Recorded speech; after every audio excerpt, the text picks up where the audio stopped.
Something I said at some point either this week or last Sunday or something.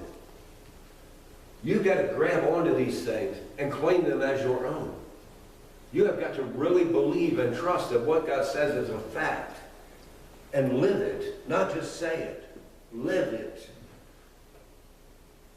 He says, whom having not seen ye love, in whom though now ye see him not, yet believing ye rejoice with joy unspeakable and full of glory. The thought doesn't end there. That's not the end of the sentence. If you go on, receiving the end of your faith, even the salvation of your soul. If you keep the faith, you receive the end of your faith, which is the salvation of your soul.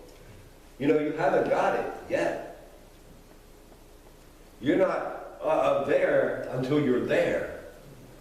As we go along this journey, if we let the world steal it away from us, we're not going to receive that. If we get down and give up, we're not going to receive that. You know all the scriptures, and I don't have to go into them. But listen to the way he said that. Whom having not seen ye love, in whom though now ye see him not, yet believing ye rejoice with joy unspeakable, full of glory, receiving the end of your faith, even the salvation of your soul. Receiving. It's a process. It's continual. And you don't get it, you're not completely assured until you're there. Until you live it the whole way through.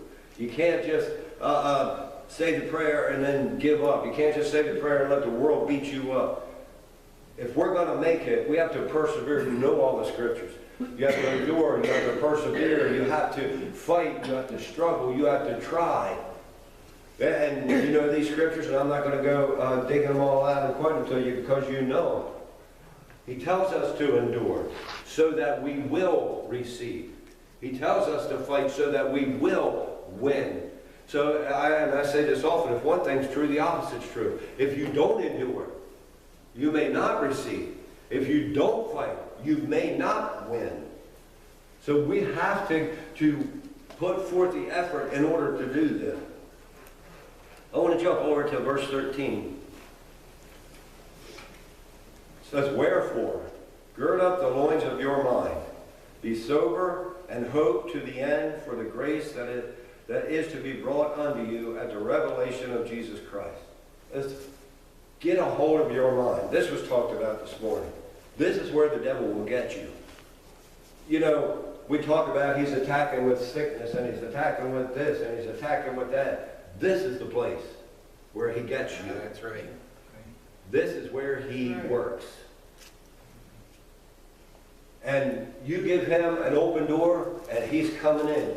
You start with doubting or questioning God, and that's an open door for him to come in and just expand those thoughts and just play on those thoughts and just keep doing those things. That's why he says there, gird up the loins of your mind. Be sober. And that don't mean don't be drunk. Pay attention. Be alert. Be on guard. That's what that means. Gird up the loins of your mind and be on guard. Pay attention. Look at what's going on. And hope to the end for the grace that is to be brought to you at the revelation of Jesus Christ. As obedient children, not fashioning yourselves according to the former lusts in your ignorance, but as he which hath called you is holy, so be ye holy in all manner of conversation.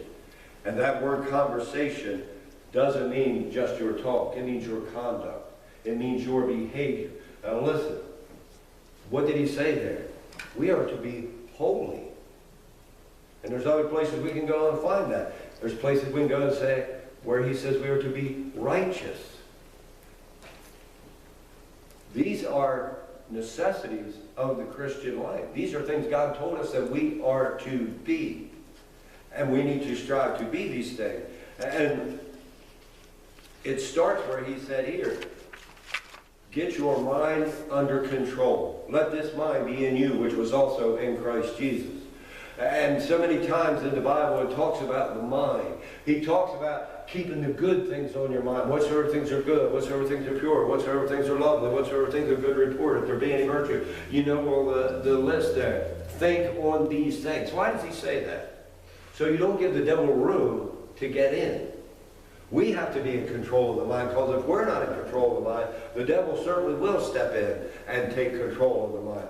When you got problems and troubles and trials and all that, and you sit and you just meditate on those things, and you let them eat you up, and you let them pull you down, Satan's just sitting back, rubbing his hands and laughing.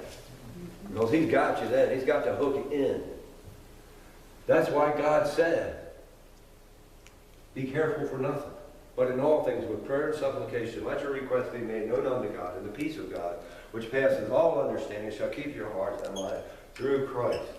And whatsoever things are good, whatsoever things are pure, whatsoever things are... This all comes together. Give it to God and get your mind on the things of God. He said, be careful for nothing. That means don't worry about it. Be careful for nothing. But in everything, every problem, every trial, every trouble, every need, in everything, with prayer and supplication, let your request be made known unto God, then move on. He said, let it be known unto God, and the peace of God will keep you. And then put these good things on your mind. Don't sit and dwell on it. Don't sit and worry about it. Don't sit and wonder, what if, what if, what if, what if. Give it to God and let it go. And put the good things of God on your mind. Understanding and realizing that as a child of God, he has your best interests at heart. And if you trust him, he will do what's best for you. Sometimes that's hard to see. Sometimes it's hard to understand.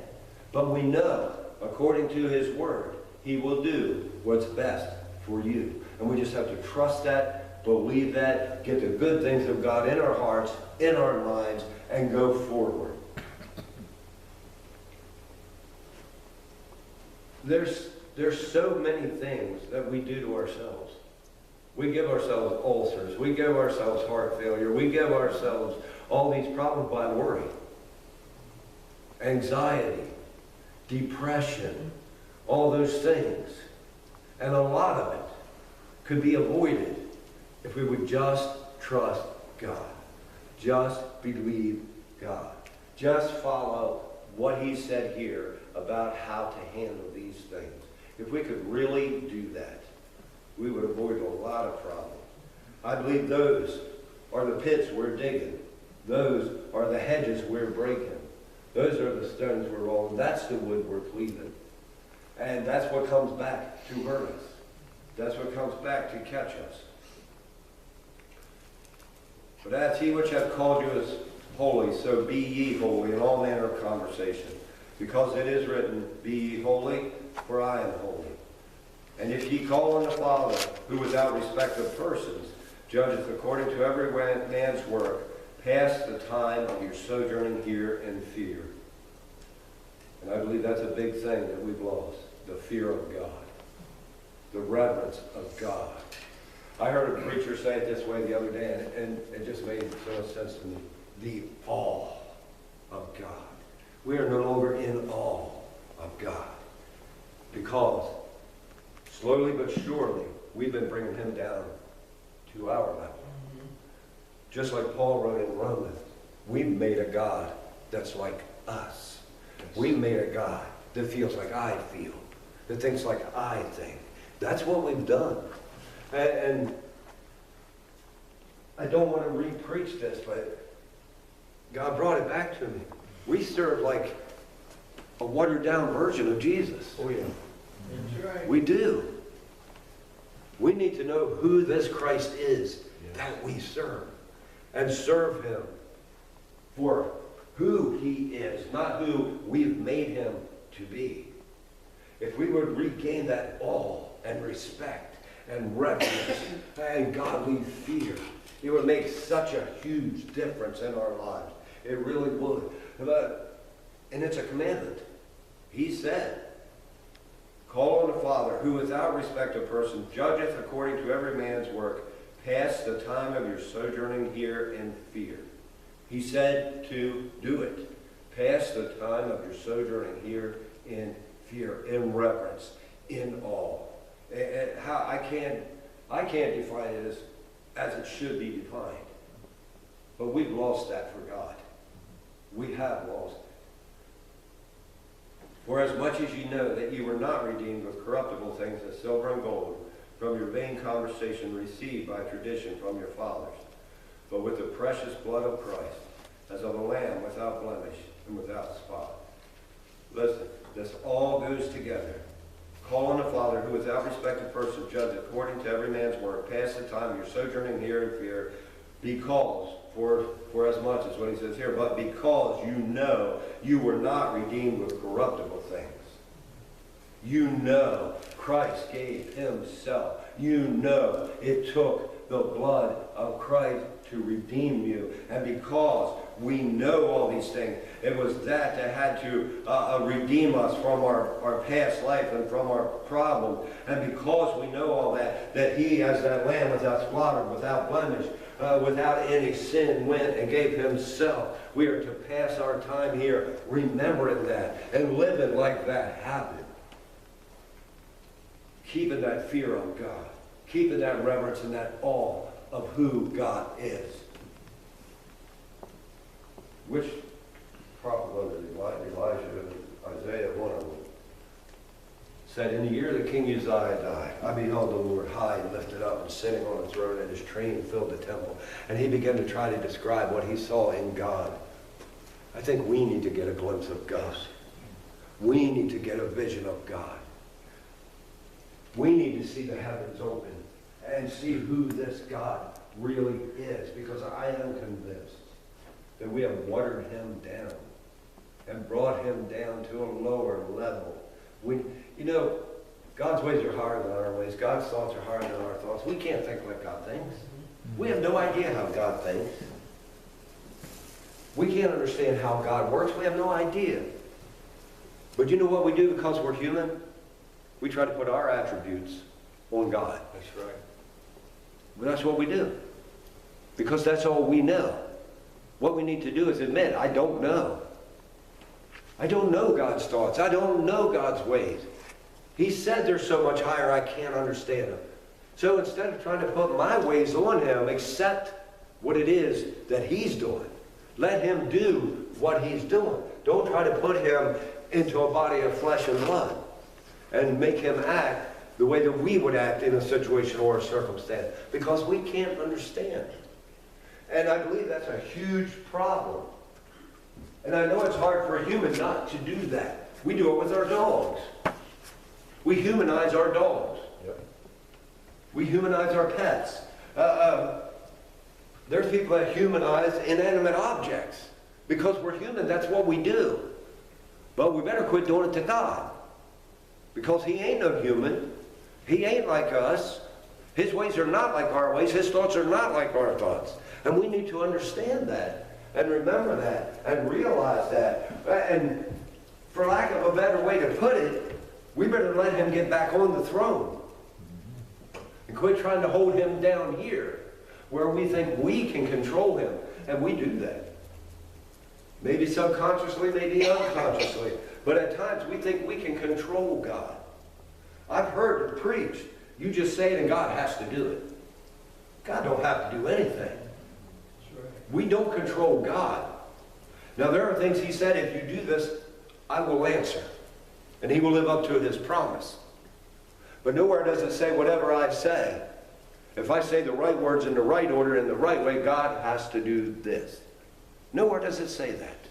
But that's the kind of a God that we've made of him. That's the kind of a God that we're offering to the world. And that's the kind of a God that a lot of the church is worshiping. Mm-hmm. He is not that God. Listen. He said he is so much higher than us. And you've heard this example, I'm sure, if you've been in church at all. It's like an ant trying to think like I think. It's like an ant trying to be what I am. That's what it's like for us to think that we can understand God. That's what it's like. We need to put him back or let him be who he is. Not that we can stop him, not that we can control him, but so that we understand in our own lives, in our own thoughts, in our own spirits, in our own minds, we need to let him be who he is and quit trying to make him who we want him to be. And That is crucial. Because here, backing up to what I said, he said, be holy, be righteous, be all these things. A God that acts like me does not inspire holiness. A God that acts like me does not inspire righteousness. It takes a holy and a righteous and a just God to inspire that, to bring that out of someone, to have that, that you want to give that. We have gotten to a point where we need to realize God don't fool around. God don't play games. God is a God of love, yes, but he's also a God of wrath. He's a just God. And if his will, his laws, his desires, his purposes, whatever you want to call them, are broken, then justice must prevail. Because he is just. It must. There is no ifs, ands, or buts about it. And he said, if you don't live it my way, then there's a penalty to pay. There's a price to pay. And we need to realize and understand. He don't just wink at some things. He don't just let some things go by. You're not a buddy enough with him that you can get away with something. It doesn't work that way. He is a righteous, a just, and a holy God. And we need to serve him as such. I'm going to jump over to chapter 2. Getting at verse 1. Wherefore, laying aside all malice, all guile, and hypocrisies, and envies, and all evil speaking. I want to give you the definition of these. The definition of malice is badness, depravity, or trouble. All these things are to be laid aside. Definition of guile is craftiness, deceitfulness, or trickery. Hypocrisy, we all know what that is. That's acting under a feigned part. Acting like you're something you're not. Trying to pretend you are somebody or something that you are not. And all envies. Where envies is ill will or jealousy. And all evil speaking. All these are to be laid aside. And you know what? And this God just gave me as I was reading it. If I say something, me and Carla's going home, and I say something to her about one of you, that I wouldn't say to your face, I ought not to be saying it. That's speaking evil of my brother. If it's not something I can tell you, it must not be very nice, huh? We need to lay all this aside. We need to get back to that scripture where it says that let every man esteem his brother higher than himself. Let every man put the benefit and the good and everything of his brother ahead of himself. And love him. What's the first and great commandment? Love the Lord your God with all your heart, with all your soul, with all your mind, with all your strength. The second is like unto it. Love your neighbor as yourself. On these two hang all the law and the prophets. If we're not loving each other that way, we're not fulfilling it.